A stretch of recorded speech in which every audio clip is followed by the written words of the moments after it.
All right, welcome back. We're back with Officer Danny Cato. We are going through his book, but as we all know, it's more than just about the book. However, the book is relevant, particularly this month, because we've been talking about this for a couple weeks. Your award. Yep, going to Kansas City, leaving next Friday, 26th, for an award ceremony on Saturday, the 27th, and the Military Writers Society, and we'll see. We don't know what award we're getting. It's either gold, silver, or bronze, so we'll see. They'll let me know when we get there during the ceremony. So what's the process? Are you going to be wined and dined and all of Yeah, that? yeah, it's a dinner. Your standard thing, dinner with a cash bar and this and that. And I don't know how formal it is yet. I haven't really looked into that, but we'll see when we get there what's going to go. I'm going to take everything I need just in case. Just in case. You said it was a cash bar?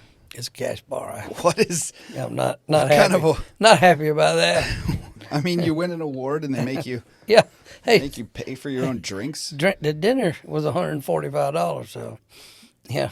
Did you have to pay for that? Yeah. This is the worst award ever. It might be. Well, I'll tell you what. That's how I said. We don't know if it's going to be. That's what you did say that. We'll see. You did say that. I'll take you out for a dinner and no cash bar. It'll be We'll on see. somebody at the district. Maybe there's a cash award that comes with this thing. I don't know. Wouldn't that be great? It would be. All right. Last time we had the end of the beginning, and that was a kind of a rundown through capturing Saddam and Yeah. all of that, and sort of we hadn't gotten yet into the chaos that it created. It was more of the chaos of capturing him and the chaos that he caused and the sons and Right. So everything starts, and the Army gets in there and gets control, and that kind of stops the beginning of the initial operation. So it is the end of the beginning.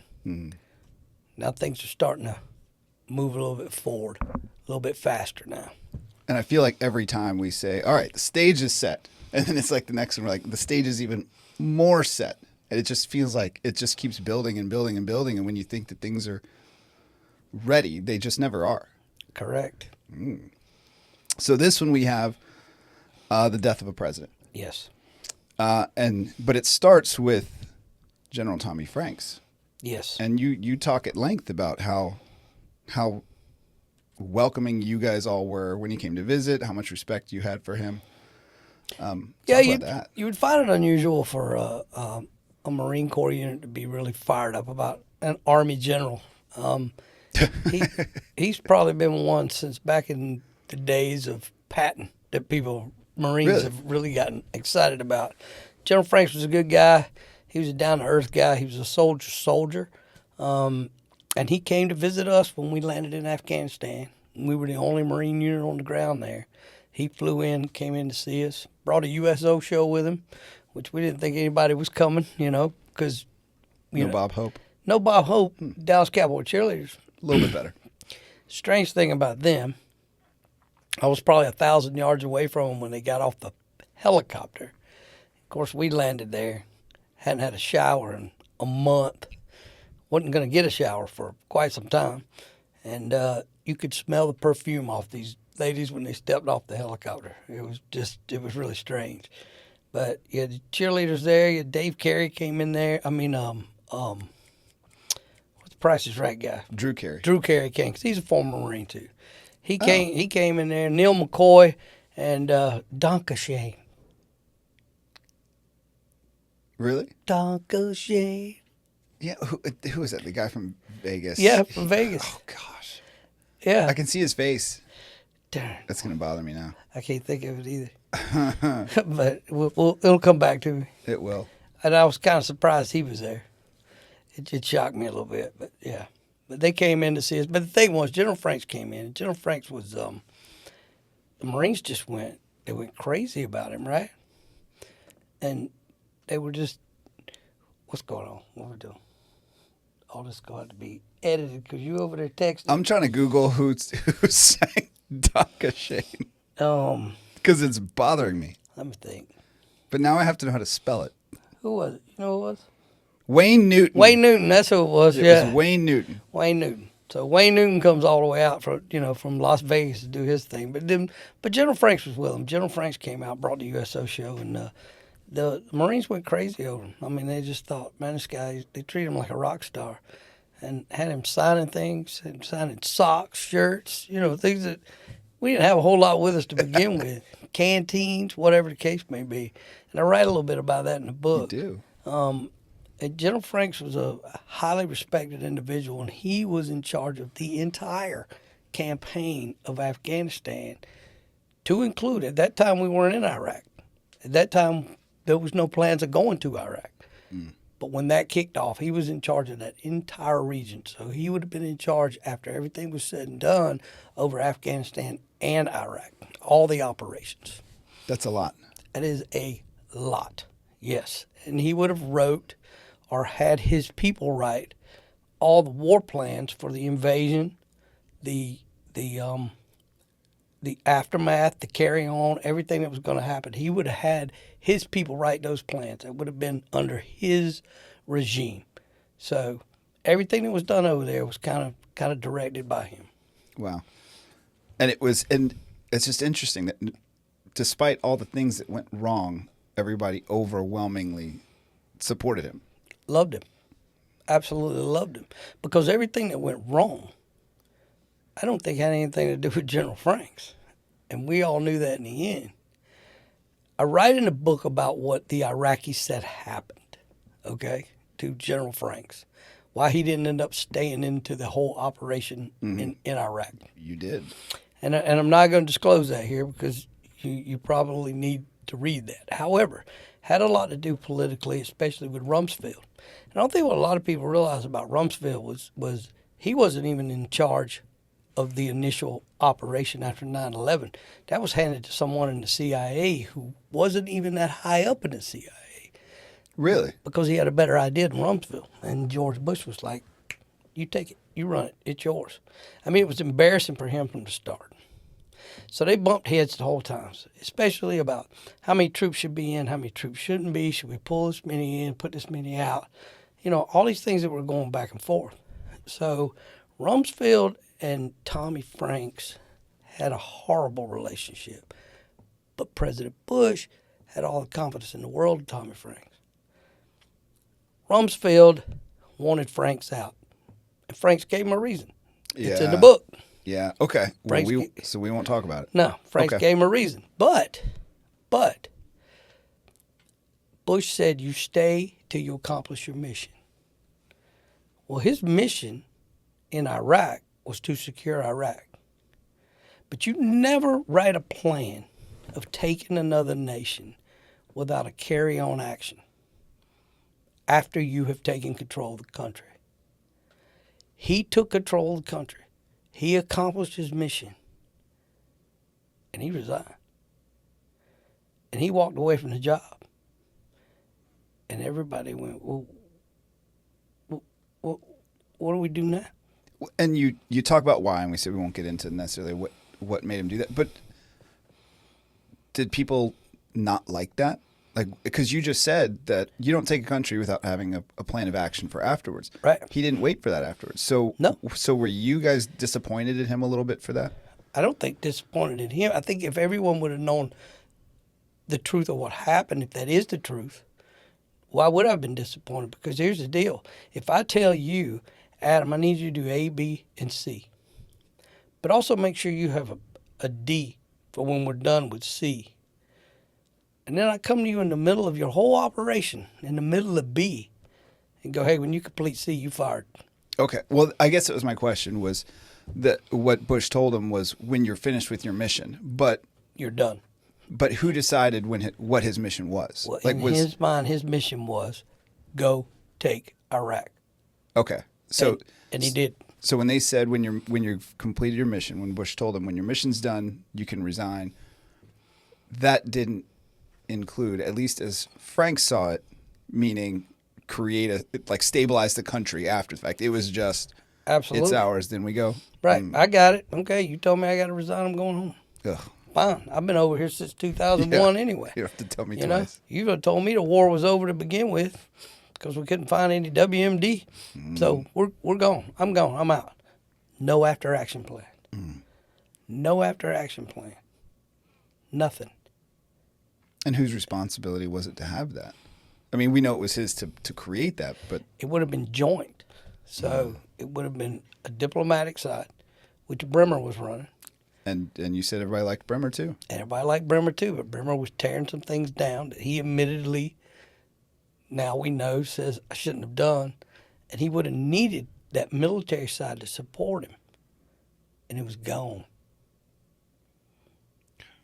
The second part of the whole equation no longer existed now. So you lost the diplomatic, and then you lost the military. Correct. So now you got a bunch of generals vying for who wants to be in charge. And it just started. And the worst part of that was it didn't stay at that level. It came all the way down to the bottom. So everything that was being felt up here, all the tension, everything that was falling apart, the guy on the ground at the sergeant level was starting to feel that as well because he wasn't getting the answers he needed. He wasn't getting the support he needed. So things were starting to turn pretty chaotic all across the nation. Well, and it wasn't just the sergeants who sensed it. It was the Iraqi people. And outside the red zones, same thing. Where's the food? Where's the water? Where's the structure? Where's the jobs? Where's everything we need? That was the diplomatic side. On the military side, where was all the support we need? Where's everything that you said we were going to have when we got here? Where is that at? They're not getting that either. Nothing's moving. Everything's at a stalemate. So in the middle of this sort of lack of control and broken promises, we see the rise of some of the Shiite cleric. Muqtada al-Sadr. So he sensed kind of what was going on, sensed the mood of the Iraqi people not getting what they were told they were going to get, country not getting the stability they were promised, and then they're looking at us and we're in a mess too. So it's not just that we're good and we don't care about you. It's we are also in a mess because we lost our diplomatic solution and our military solution. Right, which is also affecting the Iraq government and the ministers here because they can't move if we're not moving. But this guy, this Muqtada al-Sadr, who now holds a city called Sadr City that used to be called Saddam City till he took over. Big city in Baghdad, off on the outskirts of Baghdad. He takes this thing over, and this guy's starting to rise. And he's starting to bring people together that the government can't bring together, the United States can't bring together. He's getting people to hate the military. He is jumping on everything and taking advantage of it, and he's doing a fantastic job. The other thing he's starting to do is pull the Shia and the Sunni Yeah, you said that, together. which hadn't happened in Because what's happening is people are starting to learn the law of the jungle. When I was in Somalia, come out of Somalia, it was either 92, first time I was there in 94. I can't remember when we went to Kenya. We went to Kenya both times. But one time we had an opportunity to get off the boat and go do some liberty. And I decided to go on a tour and climb Mount Kilimanjaro. Now, I didn't go all the way to the top, but I did a 2-day thing there. I had a guide with me, and I'm laying out one night and I'm listening to the lions and I'm looking around, and I get up the next morning and I see what looks like, I don't know if it was what kind of, I think it was a gazelle, I'm not sure. And I tell my guide, I go, well, that gazelle is going to get eaten today. And he said, well, not necessarily. Do you know the law of the jungle? And I said, no, I don't know the law of the jungle. He said, well, that gazelle wakes up in the morning, and the first thing he knows is he's got to run faster than the lion, or he won't survive. And the lion knows that when he wakes up in the morning, he's only got to run as fast as the slowest gazelle so that he can eat. He said, so in the jungle, it doesn't matter if you're a gazelle or a lion. When you wake up in the morning, you hit the ground running. And the people in Iraq were starting to understand this. I can be the gazelle, or I can be the lion, but I got to be something. I got to be running. So they were running from the government and running to Muqtada al-Sadr. They were running away from what couldn't help them to something that would help them survive. So they were learning the law of the jungle. They were running every day to something, whatever would take them in. And you said that in an interview, TV interview, he said Saddam was a small serpent, but the U.S. is an enormous serpent. Hated the United States of America, hated the military, hated everything about us, didn't want anybody there from America, anybody. And so it said that he was called by the local Shiites in Sadr City, Savid. Savid, he is a direct descendant of the Prophet. Is he really, or is that sort of his, According to him? According to his history and his family history. Oh, He is a direct descendant of the Prophet. And his father was killed by Saddam as well. so he was not a fan of Saddam, No, man, he's a Shia. but he recognized that the Sunnis were suffering too. And here's my opportunity. Here's your opportunity. Wow, and he ended up being a pretty big fish. He absolutely caused that whole triangle from Baghdad to Fallujah to Ramadi to start to stand up and fight. And this is when things started falling apart. Something that was interesting was you said that he gained more support when he said that the citizens could loot and pillage anyone as long as they gave 1/5 back to him. He made it a law. It was a fatwa. So he came out and he said, you guys, I know you're hurting. I know you need things. Go take it. Just make sure you tithe back to me. And it'll be legal. No one will bother you. Police won't bother you. No one will bother you. And they didn't. They didn't. Why was it so hard to take him out? Because you said in here the thinking was to kill the newspaper that he had started and him, and things did not go as expected. Well, we go back to this. I got a military that's kind of upper echelons in a little bit of disarray. I got a diplomatic side that's in a little bit of disarray. If those two can't get on the same sheet of music, then you're trying to make military and diplomatic decisions. Do we kill him from a military standpoint? Do we let him live from a diplomatic standpoint? Do we negotiate with him? What do we... And nobody up here is taking charge yet. Was he... So he wasn't necessarily elusive like Saddam was. He walking the streets every day. He came on the government compound. Really? I walked him through the front from the back gate. Yeah, he walks in. They pull up. They get this big entourage, and it's during Eid, which is at the end of Ramadan, where they're going to eat all the food, and he comes as a guest. They bring because the government's going. Maybe we need a team with this guy. So he was like a known bad guy. This wasn't before his rise to prominence. Right. Oh, they knew who he was. Just Some in the government, and I think I even said it in here, said, this guy, we need to kill him now yes, you did. while he's a pea before he becomes that's a exactly cornfield. Yeah.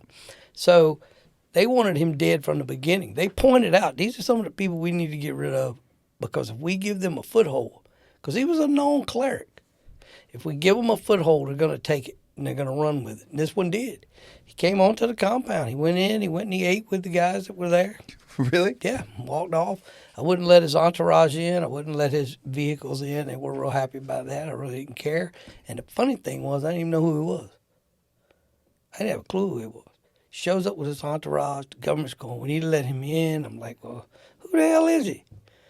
We need to let him in. He's a cleric. He's a known cleric. So he's not coming in with all his people. It's not going to happen. So we let him in by himself. They met him. They walked him up. He ate. They were in there for a couple of hours. Whatever they talked about, I don't know. Turned around, left with his entourage, and he was gone. I never saw him again. Oh my gosh, there's so much in this chapter. Like this is probably my most highlighted. Like every other sentence, I feel like is highlighted in this one, because it's such a mix of like when we're not talking about the military stuff that's happening, we're talking about the political and diplomatic stuff that's going on. I feel like every line in this chapter is consequential. It absolutely is. Things are falling apart daily. And Daily. you said that's what you said. As all this chaos unfolded, things at the compound could not have been much worse. And you said that you were getting called into the minister's office and screamed at.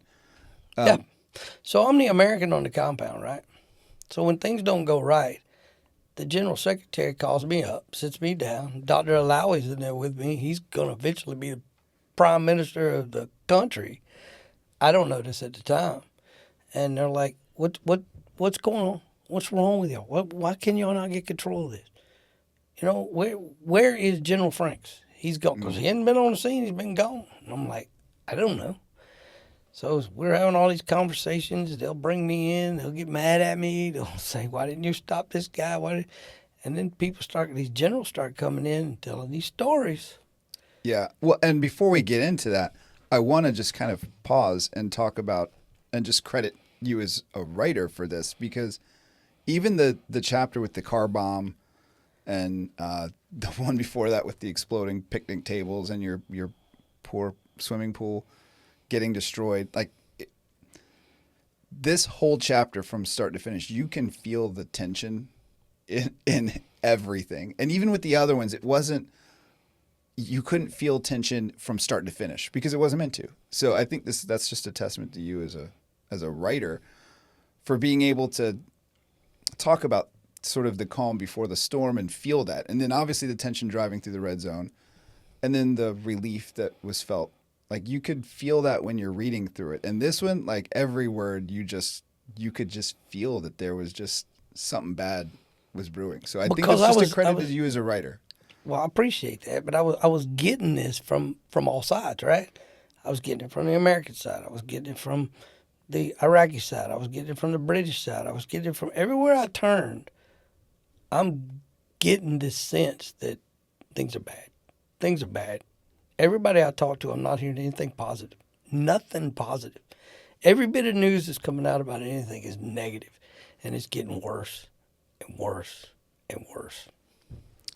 And then you do go into some of those stories. So one of them was when I was reading this, going back to your quote about why didn't we kill him when he was a pea before he came a cornfield? Then the next sentence is why would our army mistreat human beings? And the next sentence is why did the Marines massacre Iraqis in Fallujah? And I'm reading this, I'm like, hold up, what are we talking about? This went from talking about this cleric that's rising to power to in 2 sentences now we're massacring people. And it's just that's what I was saying, is like you could feel that every sentence was just there was something behind it. And now they're starting to throw things at me that, listen, I'm here to keep your compound safe. I'm here to make sure you stay alive. I'm here to make sure no harm comes to you. I have no idea of all these other things that are going on across this country. But yet they're throwing them at me, asking me about them, who's to blame for them, why is this going on, and I don't know what they're talking about. And then they start asking me why these Marines kill all these innocent people in Fallujah. Well, the first thing in my mind is this got to be bullshit, right? Yeah, that would never happen. That makes no sense. We're not going to kill innocent civilians. Well, we did. So they were out past curfew. Protesting. I still don't know the whole story about this, and you're not going to find a lot about it because I looked for it. I'm sure you won't find very much. But it happened 2 nights in a row. 2 nights in a row. And they did. The Marines ended up killing a bunch of civilians. Now the Iraqis are starting to go, wait a minute. What's going on? Who's in charge? How is this happening? And then, oh my God, the prison, Abu Ghraib prison. And here we've got torture, we got rape, we got making fun of religion, we've got all these things going on, and all of them are happening simultaneously, one behind the other. Who's controlling it? Who's stopping it? Who's grasping it? What's going on? You did mention the prison, and we all know that. We all knew, like, that was everywhere back here. I mean, we saw that all over the news. Right? But I think that we didn't have context. Not that it needed context, but we didn't realize that all of these other things were breaking down. Right. That it was just sort of a, not just, this was another thing that was happening because everything was breaking out. There was no control. And this was just evidence of that. This was exhibit A of sort of what was going on. And there were a million other things that we didn't know about because this just happened to be pictures that the news caught. So they were plastered all over everything. But stuff like that, not necessarily like that, but that sort of loss of control was happening all over the place. And you're dealing with two different countries there. You know, what breaks the back of the Iraqis is what happens at that prison. After everything else is happening, then what happens at the prison, right? That's what breaks the back of the Iraqis. And that went across party lines. It went across religious lines. It went across everything. It just became, this is a breaking point for Iraq. We can't, this can't happen anymore. Something's got to be done. Somebody's got to come in and take charge of this thing. You also took a minute to talk about the Blackwater incident. That is another thing that we saw. This is the straw that broke the back of America. It's like the Americans Right? were broken at almost simultaneously as the Iraqis in two separate incidents.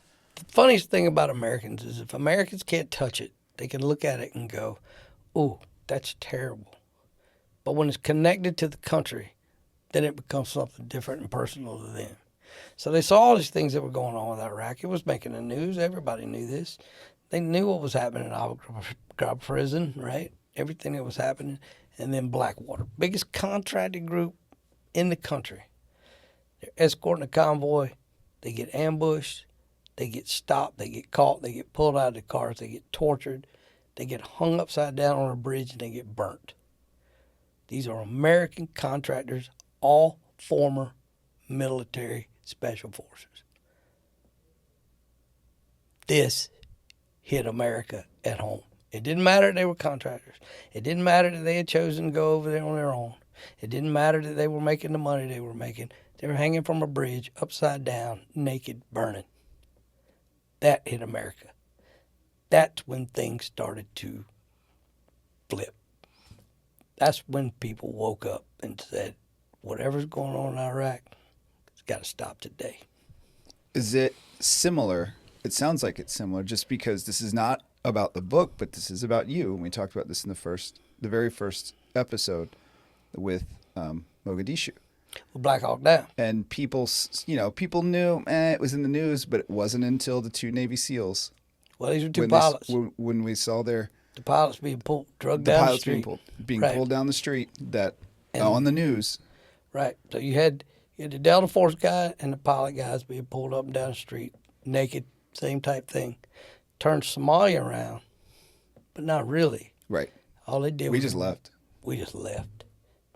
We just left. And people were not happy about that. The Marines, the people on the ground were not happy about that. Right. So you got a small detachment in Somalia. Small detachment of people. All that was there at the time was, I think, the battalion of Army Rangers, Delta Force guys. Then you had your air support. That was it. It's not a big group of people. It may look like it from a movie standpoint, Right. but it's not a big group of people. We've now committed hundreds of thousands of people to Iraq. You're not pulling out today. I say that, and then I watch what happened in Afghanistan.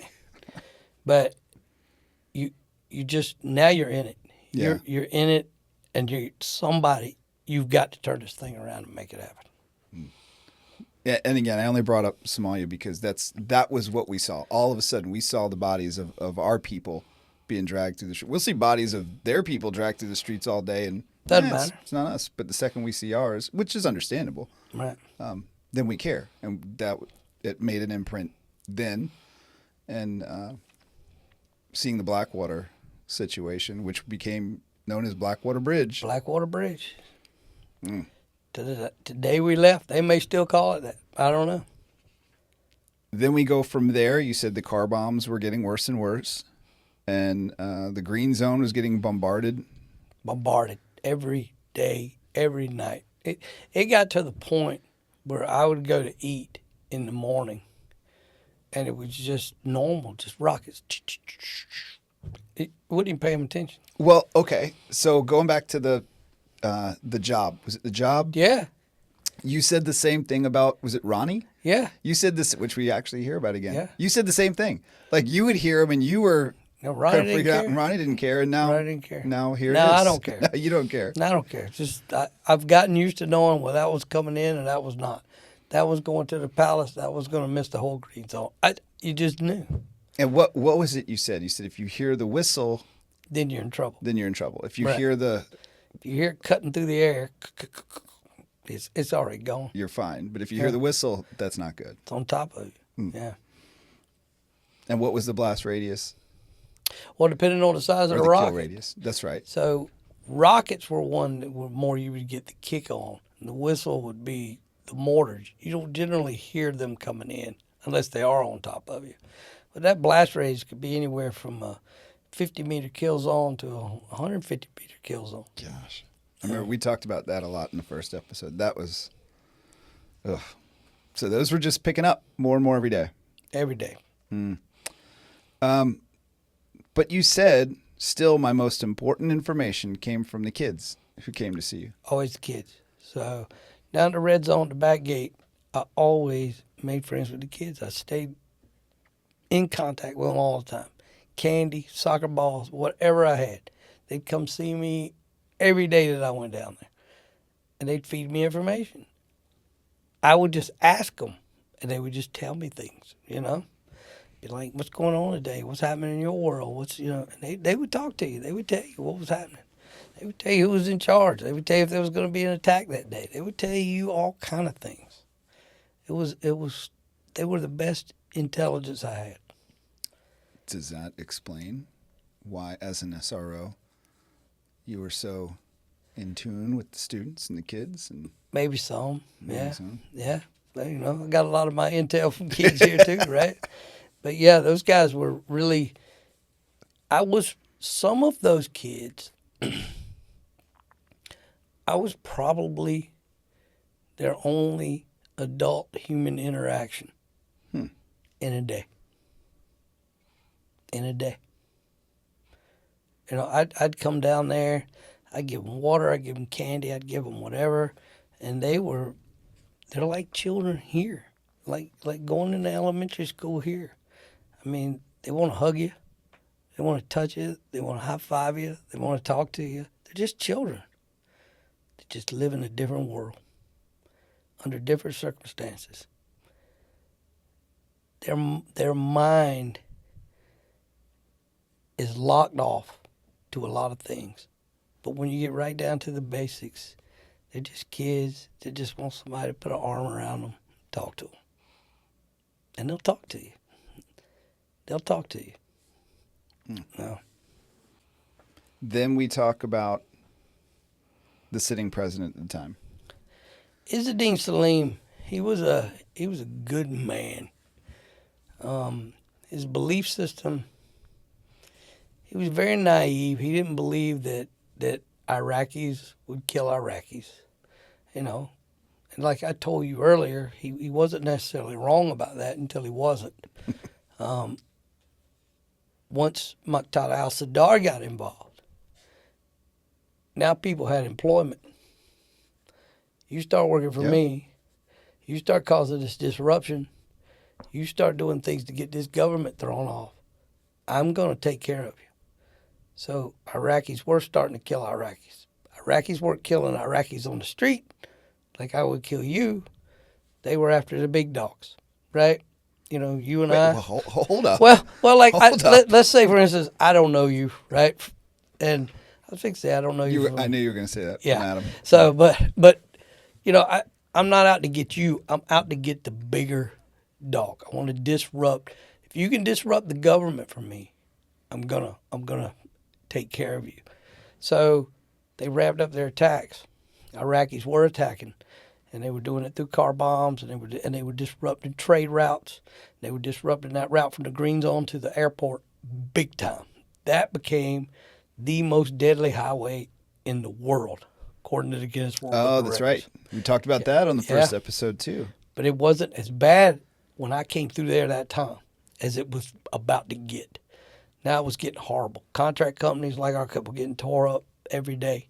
Army getting blown up every day. Army was starting to have to send, get up in the morning and send out different vehicles just to see where the IEDs were, just to find where the car bombs were. Now they were sitting at the gates waiting on targets. They were doing everything they could to disrupt the operation. And it was Iraqis. It was also still foreigners that had fallen in, from Al-Qaeda and so on and so forth. All of these radicals that we've talked about saw what Muqtada al-Sadr was doing and decided, hey, we need to be supporting him as well. So, ironically, he was a unifying figure. He was a unifying figure. He was bringing them together. So his own government now, even though they had invited him to eat at one point, wanted him dead. Our government wanted him dead. But he had everything on his side. He was rocking. And he was causing absolute chaos and absolute nightmares for everyone involved. Diplomat, military, Iraqi, didn't matter. And for me, inadvertently. Well, and at the same time that he's causing chaos, we're not doing ourselves favors. We're shooting ourselves in the foot through the Abu Ghraib prison and the shooting of the civilians who were out after curfew. Like we are just shooting ourselves in the foot time after time. Every day. While at the same time he's garnering support. And every bit of this falls back on leadership. It always starts at the top. I don't care. If you have undisciplined chaos at the bottom, it's because of what's going on at the top. And that is what's happening after General Franks left. So do you believe, and I know this is just your opinion, that if Frank stayed in, a lot of that wouldn't have happened? 100%. Even the stuff with the prison? 100%. You lose discipline. And listen, we go back to Saddam and his family. Unchecked power. That's what they had. Now, when you fall into a military situation, in a war situation where you have total control over an area and over a people, and the power that you hold goes unchecked, there's no telling what you're going to get. Somebody's got to be in charge. Somebody's got to say, no, we don't do this to other human beings. This is not the law of the land. And it wasn't happening. Do you see parallels between this? Because you and I have talked about a lot of historical things. Do you see parallels between that and Vietnam? Yeah. Oh, and yes, not. In the sense that as Vietnam went, a lot of that discipline started breaking down. And, yes. And didn't last as long. Right. Wasn't as bad. But yes, in this particular time frame of this particular war, in this particular place, yes. Absolutely. Well, like you said, the president, was it Salim? Izzeddin Salim. Yes. Izzeddin Salim. Seemed like a good guy. Yeah. Just don't put your placard up. Don't put your placard up. Just don't put your placard up. So within that green zone area, the ministers needed to move around, especially if you're going to be the president for the month. So you're rotating, right? But the Army was being harsh on everybody. Understandably so. Yeah. Right? I don't want you pulling up and blowing me up.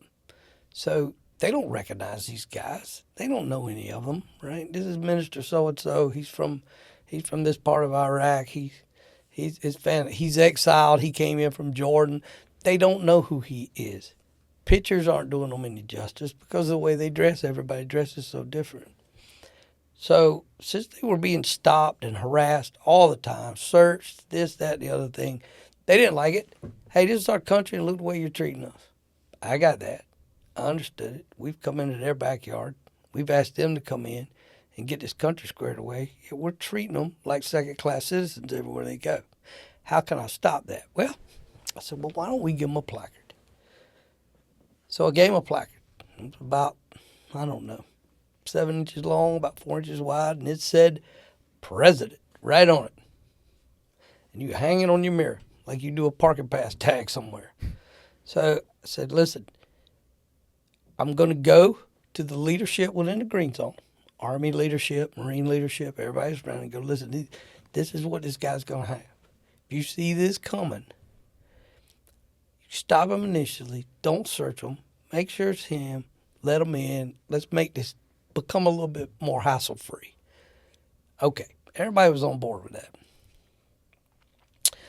So I told the president of the country, of Iraq at that time, never, ever, ever put this on your mirror when you leave the green zone.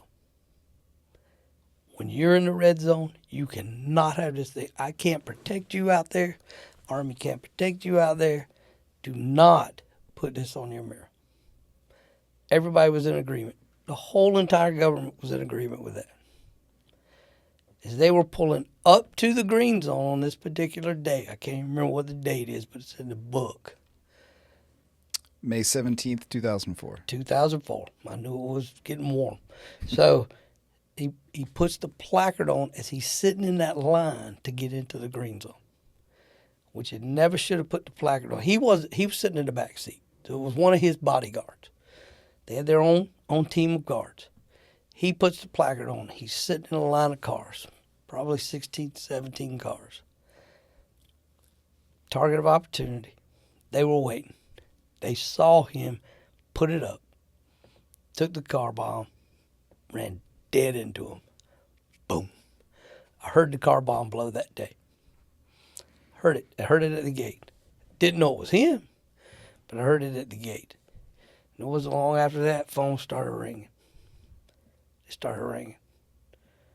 I'm like, what's going on, guys? What's going on? They're like, he's dead. He's dead. Izzeddin Salim is dead.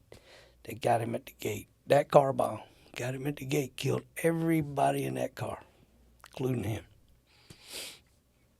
Wow. So now we have a president of Iraq that has been assassinated. Yeah. Yeah. And I felt a little bit responsible. Well, the placard was your idea. The placard was my idea. I'm kidding. But that's true. No. But no. yeah. He had clear instructions. He did have not... clear instructions, but the placard was my idea. It was my idea. And so, you know, I felt a little responsible for what happened there. Although he knew. Yeah. They knew, don't put it up there. Don't put it up there. He did. It got him killed. And inshallah.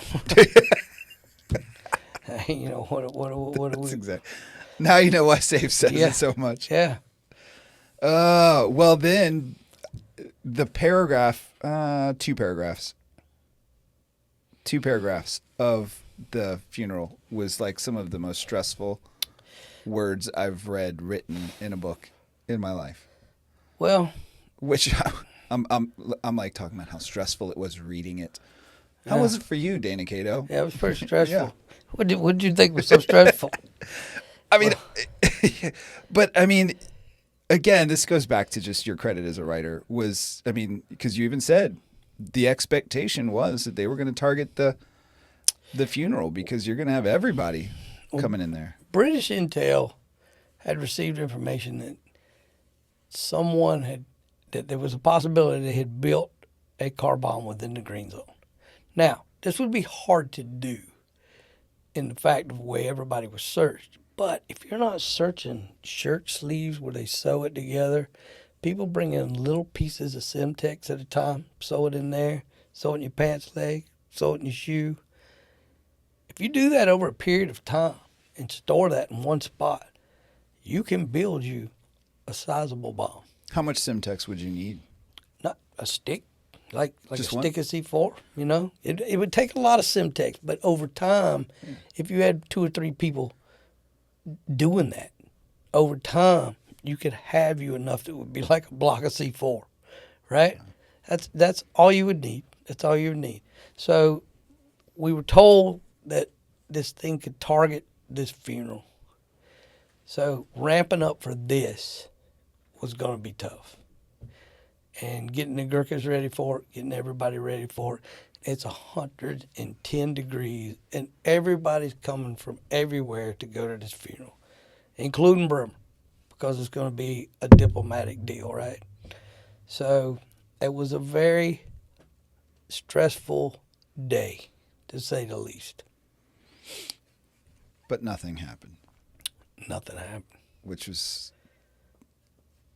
and so you just, long day for you, stressful day for you, Stressful day. emotional day, hot day. I was exhausted. So you just sat there with a glass of bourbon in your hand that night, playing through the day in your head. And I love the Gurkhas.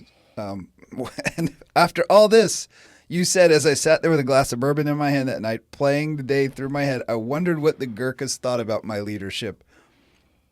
Like you're still trying to win their My affection. feelings are still hurt by the Gurkhas. But that day I had rode them really, really hard, right? So knowing that we may get hit by a car bomb, you know, to them, it just killed me. I'd be like, guys, listen, I'll bring them together. This is the intelligence we've got. Now, there's probably an 80% chance this ain't going to happen. But in that 20% chance that it does, life's going to be bad. Okay.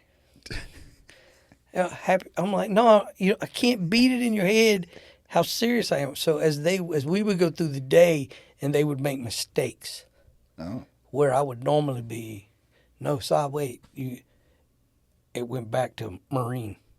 All right, come here, stop, blue, blam, boom, bam. I was giving orders. I was popping orders. I was sending them left, sending them right, getting pissed off at them. They knew I wasn't happy with what was going on. But that's how I had to run that day. It had to be run that way. At least in my mind, it had to be run that way. And you could see in their faces, they were like, oh, he's different. This is different. I hadn't seen him like this before, which probably stressed them out a little bit. So when your leadership gets stressed, you get stressed, right? And I knew I was stressed that day. And I knew at the end of that day, looking back on it, I was like, my God, I started looking at some of the things I said, some of the ways I carried myself, and I'm thinking, oh, you know, these guys got to be looking at me like, what? You know, because they're so nonchalant. And I was just so on point about everything. So I just felt like I probably had beat them up that day, and they were wondering why. You know, it was. and you were sitting there in reflection with your bourbon, probably a sad song playing. Well, I probably doubt just rain going down the window. I and had you a staring. sad song going on, but And you know. then your night was interrupted. Boom, boom. The rockets and mortars started falling all over the compound. They were hitting everywhere in the green zone. So, you know, it was almost like it was coordinated. We're going to have this funeral. We've killed this guy. Now we're going to send you all a message tonight. So they knew it was coordinated as part of the funeral. I can't say that. It felt it. Because why wouldn't they have done it before? I was expecting it to happen Yeah, during the you funeral. were. That was another thing I was thinking of. I'm on them about, you know, we got to be careful what's coming from the sky too. So everything around us, we got to be listening for. We got to be paying attention. And you know, whenever they didn't seem like that mattered, I'd lose my mind a little bit. So, yeah. So I think they coordinated that night to go, look, we killed your president. Now we're going to show you what we can inflict on the green zone. And they started dropping. It was a heavier barrage than I had. No, it wasn't normal. I'll put it that way. 1 or 2 falling in there that night, boom, boom, psh, wouldn't have mattered. But this was kind of constant, doom. And it wasn't just hitting the compound, it was hitting the green zone, it was hitting the palace, it was hitting a lot of places. So I knew, I was like, wow, this is unusual. And then it stopped. And I thought, I got to go check my post, right? So, yeah, headed out the door. Yeah, I said at the beginning, this whole chapter is just tension from start to finish. This is like the one line of it that just kind of made me smile. And it was when you said, I was walking around to survey the damage when I realized I was still holding the glass of bourbon. The Gurkhas would not like this. They would not like that. No. I'm working. I'm in the leadership position here, and I'm walking around with a glass of bourbon in my hand going, you guys okay? You guys okay? You all right? When probably they wouldn't mind sitting somewhere having a drink too, right? Just not with you, apparently. Right. No, yeah, never. So, so I'm drinking this bourbon. Like, you okay? You okay? And I believe one of them looked at my glass, and is when I realized it. Oh. That I had the glass in my hand, And no doubt what it was. Because I don't put ice or Coke or anything else in there. It's just bourbon. So, I'm just like, oh, God, no. Right? So I just chunked it. I just threw the glass right away, and made me go back to thinking again, right? You did. You went right back to wondering how they thought about your leadership and your management. Sure. I always said that there was two things I know about leadership and management. You manage problems. You lead men. And I wasn't sure if I was doing either. No. But what you did know was that you needed some time off. I did need some time off. I needed to go home. I'd been there at that point 6 months. Was that already brewing, and this incident was sort of the tipping point that you were like, I got to take some time? I knew I was going to get out of there at some point. I didn't know if I'd ever be back. Really. Because remember, I went in there as an initial just to cover somebody to go home on leave. Ronnie. Right. Well, Ronnie's back now. So Ronnie's like, hey, you can have it, man, if you want it. And I'm like, well, darn, So I still don't know when and if I leave, if I'm going to be able to come back. So I might as well make as much money as I can. This may be my only shot, and then I'm gone. But I'm at the point now where I got to go. I got to go. And Ronnie agreed. We went to the project manager, and I asked the project manager, hey, I just need to go home for a leave. And I'm fully expecting him to go, well, hey, we really appreciate you coming, blah, blah, blah, blah, blah. And Ronnie goes in with me, and he's like, I tell you what, I'll cover him till he gets back. And they're like, okay, fine. All right, no problem. Yeah, you can go home. Go home for 2 months, come back. And I'm like, well, okay. So you want me to go and come back? They were like, yeah, here's your plane ticket. We'll see you in 2 months. Boom. 2 months is a while. Were you expecting it to be that long? I was expecting it to be for the rest of my life. Oh, never mind. Oh. Right? Right? No, you know. No, Hey, then it wasn't nice very long. knowing you. We're glad you came over here. Thank you for your help. Have a good time. No, it was like, hey, we're going to let you go home for 2 months. You come back. You'll come back to work. And you wanted to come back. I did want to come back. I wanted to come back. Yeah. Why? Did you just feel like it was unfinished? Did you feel duty? Was it you just said you were going to make as much money as you could and then call it a day? Well, money was one thing. Money was the main driver. But, I'd got out of the Marine Corps and it was like, what the hell else am I going to do?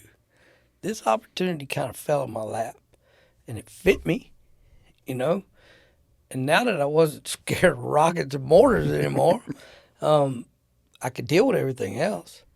At least I thought I could. I was getting to know the people. I was starting to learn some things, getting my feet on the ground. Now it's becoming not only was the money good, but just the interesting sphere of everything that was happening. I was starting to really get into that, Flew away from Iraq and missed it. I missed it big time. Well, you were back at the Kuwait Hilton.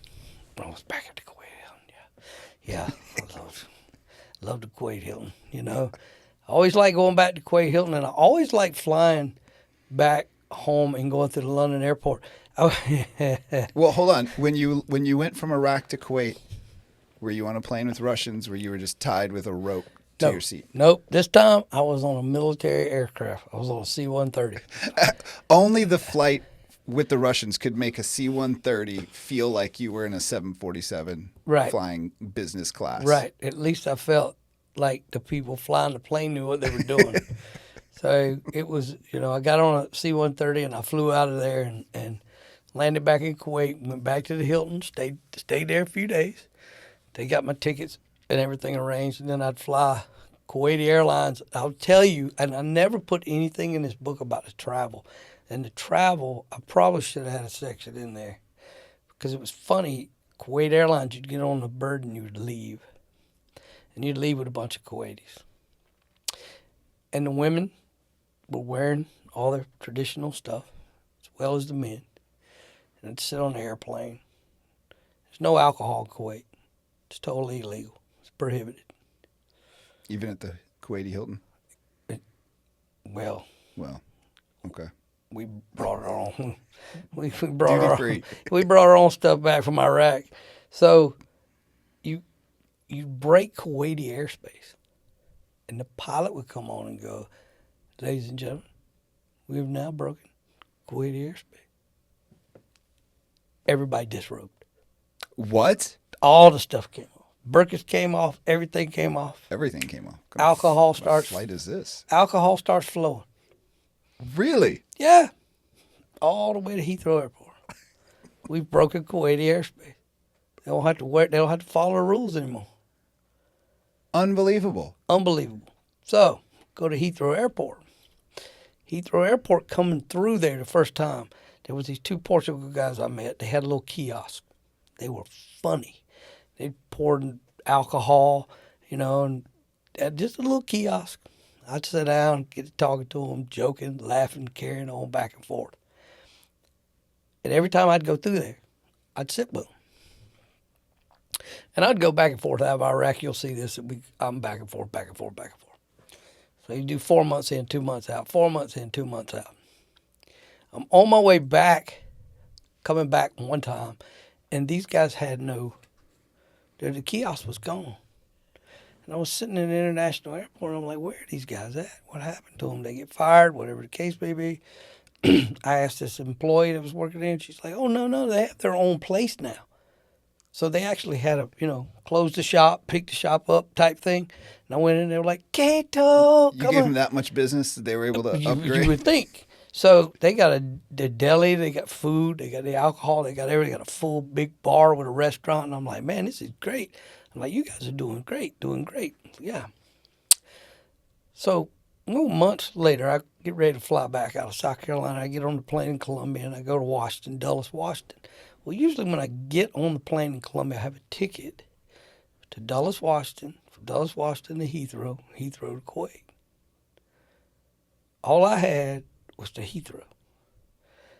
So I asked them, so where's my ticket to Kuwait? In Columbia. They were like, I don't know, maybe you'll get it in Washington. I'm like, okay. So I go to Washington, Dulles, Washington. I'm sitting there. Get on the plane, get on British Airways, headed for Heathrow. Asked them there, I don't have a ticket to Kuwait. They'll give it to you in Heathrow.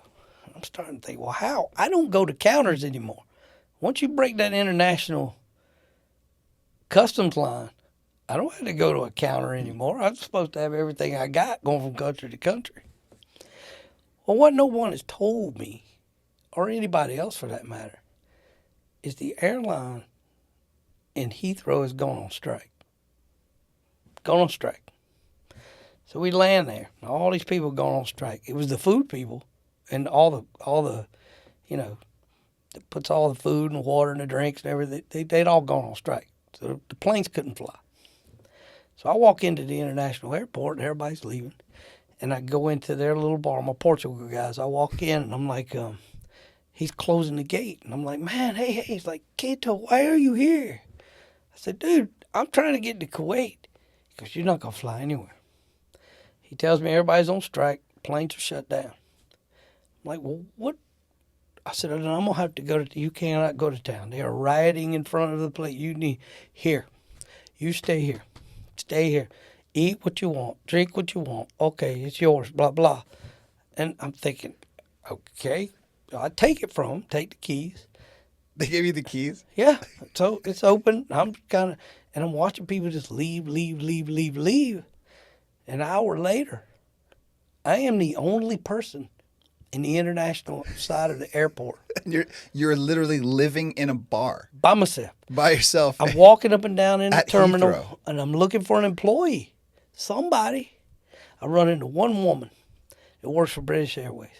I'm like, ma'am, I'm supposed to be flying to Kuwait. She's like, well, mate, you're not flying anywhere. I'm like, when is this thing? We have no idea. What am I supposed to do? I don't know. We'll let you know when you get a plane flight. It's a great British accent, by the way. Yeah, it's terrible. So sound like all the Iraqis, don't it? So I go back into this little bar area, and that's where I stayed for 4 days.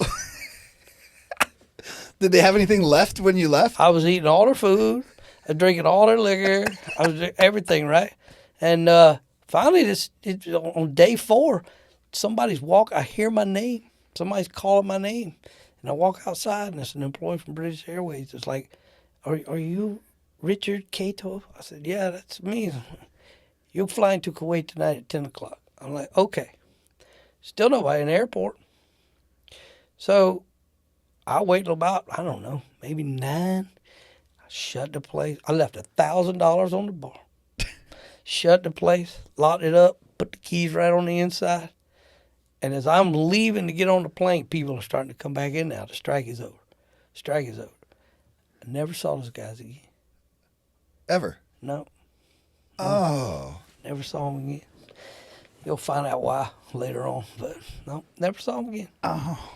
And you left that entire story out of the I know, so, but the travel was interesting, 'cause that's a long flight. It's a long time, And I'll tell you, when you travel by yourself, don't argue, right? I have seen people. I've had stewardesses call me up and go, "You're traveling by yourself?" Yes. Take a ticket from one guy, and give it to me, and go, "Okay, you go." I just got bumped to first class because this guy was pissed because he didn't like where he was sitting. Because maybe him and somebody wasn't sitting together. Anytime they go, is anybody willing to switch a seat? Switch a seat. You go into first class. Anytime, especially traveling international. Yeah. Little travel tips from Dana Cato. Lesson learned. Lesson learned. Getting more than we bargained for out of this. Lesson learned, yeah. Wow. Okay. Well, then you said, just the very last sentence says, the next last sentence says, you'll be in the 48 hours later, you'll be back in the United States around family. And then you said, this wouldn't be as easy and pleasant as I thought. Well, you take the Gulf War.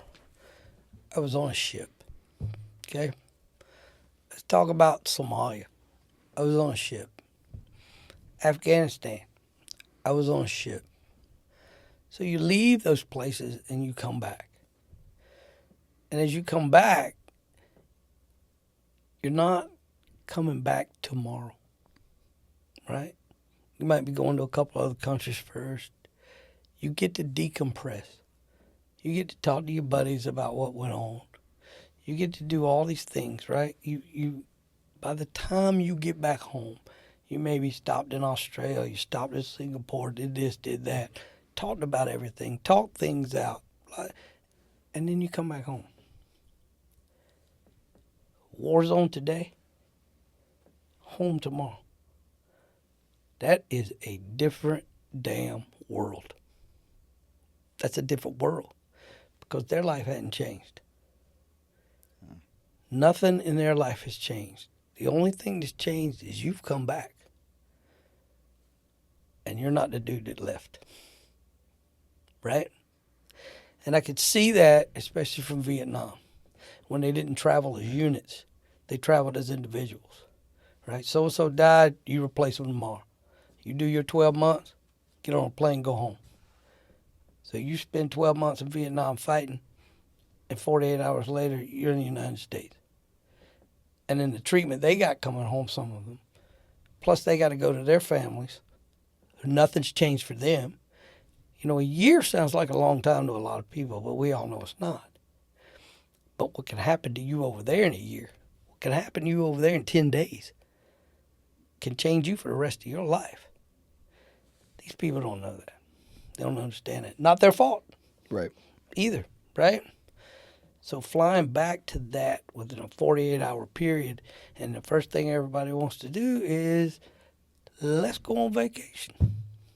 Sure, let's go on vacation. This is my vacation. Yeah. You know? Right. Getting back to the Portuguese at the Heathrow Airport was my vacation. Just something, anything other than where I was at. So life is normal. They want life to carry on here. And then you come home and they want you to, let's do. Be around family, be around other family members, be around this, be around that. And then there's times there that you just want solitude. And you're not going to get it. It's just not going to come to you. So trying to balance all of that without pissing these people off. Yeah. And their intentions are good. They're 100% good. So with your, it's harder with your children, I think, than anything else, because there's nothing more in your life than you want to protect than your children. So when you see your children do things, simple things like, I don't like the green beans. And I've had to watch what this kid over here has to eat or can't eat. And you can't say anything. This is the American way. Yeah. Right? And I'm thinking, my God, I just want to flip, you know, because, oh, that's terrible. Just try it. No. Right? Whatever. But you whatever they do here, that you knew what these kids were having to deal with, and these kids, what they take for granted, it's not their fault. You have to override that in your brain. I still do that now at the schools. I have to look at these kids sometimes and go, oh, they just don't know. They don't know, and it's not their fault, right? Although I want to reach over and strangle them, but I don't, because I know it's not their fault. And when I talk to them in the classrooms, Sometimes. yeah, a lot of times I'll tell them, you're taking this for granted. It's not your fault.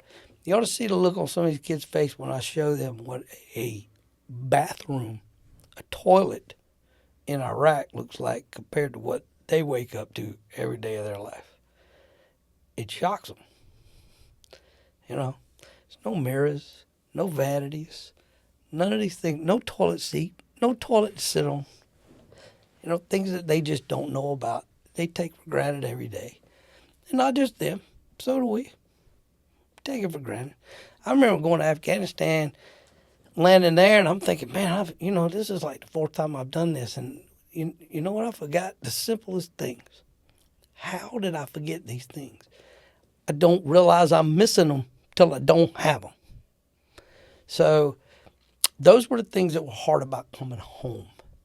Leaving an environment like that where this was like that yesterday. That one kid that came up to me that I gave a soccer ball to that wrapped his arms around my leg. Didn't want to let go. Didn't want to let go. Over a soccer ball. Over a frisbee. Over a piece of candy. And then your kids seem very selfish to you all of a sudden. And it's not their fault. And my kids weren't rich. You know? I wasn't rich. It was just the simplest things. And that's what you have to get used to. So it's a very hard adjustment. And you don't adjust, actually. I adjusted better when I left, and we'll talk about this later too, but when I would come home, I would do the best I could. Not to get angry, not to get snappy, not to get upset about things. I was more comfortable when I got back to Iraq than I was at home. That was my environment. This wasn't. And that's not good either. No. That's not good either. That's not good on the family. It's not good on you. And it weighs. It weighs hard. But you see that with people who keep re-enlisting when they don't necessarily have to, because that's their world. That's what they know. That's what they're comfortable with. And it's like, why do you keep doing these tours you don't have to do? And it's similar. That becomes a norm. Yeah. And it's not, there's a lot of factors that play into that. as ugly as all that is, there's a lot of freedom there. A lot of freedom. There's no stress. You don't have to worry about putting gas in the car. You don't have to worry about anything, really, except staying alive. That's simpler than living here sometimes. I mean, I know that sounds crazy, but that's a fact. You know, all these stresses that come with life here, they don't exist here. They just don't exist. And then there's an adrenaline factor that you don't get here, but you can keep here. You can even go find it. Well, I'm not getting enough adrenaline today. I think I'll go look for it. So, you know, there's a lot of things that weigh. A lot of things that weigh. And even today, I still get pretty snappy about a lot of things that people do stupid here. I do. It's not true at all. Well, well, I do, and that's. I don't know that that'll ever go away. I control it a whole lot better than I ever did. But before. should it go away? No, I think it should always be a reminder Yeah.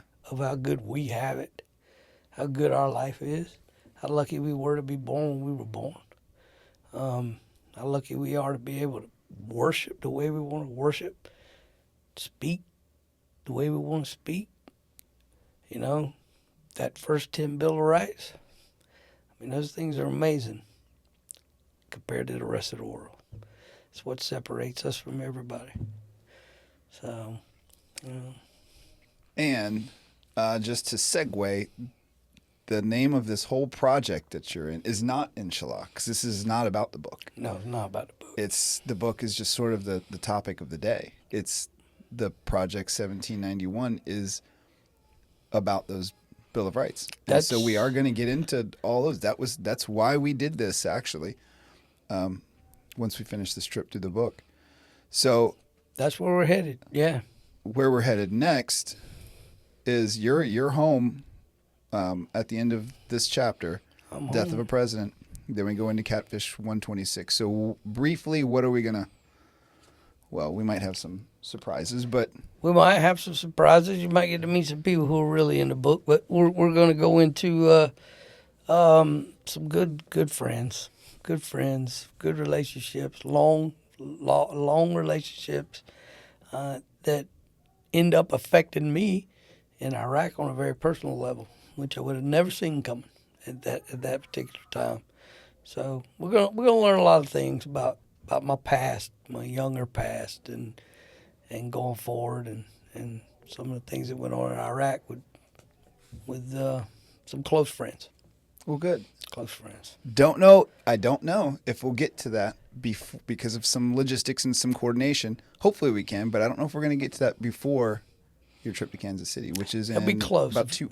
Well, hopefully we can get to that next week. We'll get some stuff coordinated, and then so we will have hopefully one more episode before the big award show. It will. With the cash bar. It will. Where you had to pay for your own Had to pay meal. my own meal, yeah. So, but hey, if you're listening to this, you want to watch it on YouTube, it's at Project 1791. You need to go look it up and leave some comments, and we'll keep moving forward. I did with the last one I watched. I think I said, I have a correction I have to make. I think I said that somehow I said that the Sunni were the Shia majority, but Sunni were the majority over there. They were not. The Shia are the majority over there. We're talking about the government. Gotcha. The Shia is going to have more of the majority than the Sunni. The Sunni were a lot smaller in Iraq. Sunni have majority in places like Saudi Arabia and Kuwait. Yeah. So, but that's neither here nor there when it comes to the nitty gritty. Well, the feedback I've gotten, I get people who text me all the time saying they absolutely love it. They're hooked. At first, they're like, "Oh yeah, that sounds fun." They'll listen to it, and then they just become hooked immediately. And I think it's a credit to you, not just as a writer, but just as a storyteller in general. So, which is why you're getting the award. We'll see. We'll see. Yeah. We'll see which one, but you're getting one, and it's well deserved. So, Catfish 126 is next. Yep. working our way through the book. Officer Dana Cato. We'll be back. We'll keep rolling. We will.